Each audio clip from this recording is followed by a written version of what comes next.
ছেলেদের জীবন যতটা সহজ মনে হয়, বাস্তবতা ঠিক ততটাই কঠিন।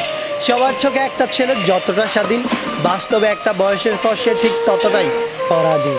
একটা ছেলেকে কখনোই দায়িত্ব শেখাতে হয় না। তার উপর ছেলেটা যদি হয় মধ্যবিত্ত, তাহলে তো সেখানের আর কোনো কথাই আসে না।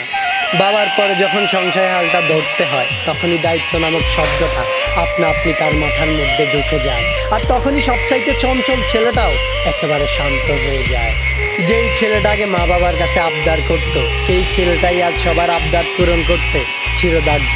যেই ছেলেটাকে কোনো কিছু না পেলে রাগ করতো, সেই ছেলেটাই আজ নিজের শখ বিসর্জন দিয়ে ছোট ভাই বোনের শখ পূরণ করতে ব্যস্ত।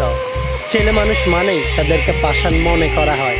সত্যিই কি তাই, নাকি তাদেরকে পাষাণ হতে হয়? সত্যি বলতে ছেলে মানেই পাষাণ নয়, কষ্ট ছেলেদেরও হয়। একটা মেয়ে চাইলে কান্না করে তার মনের কষ্টগুলো সবাইকে বলতে পারে, কিন্তু একটা ছেলে চাইলেই তা করতে পারে না। কেননা ছোটবেলা থেকেই ছেলেদেরকে শিখিয়ে দেওয়া হয়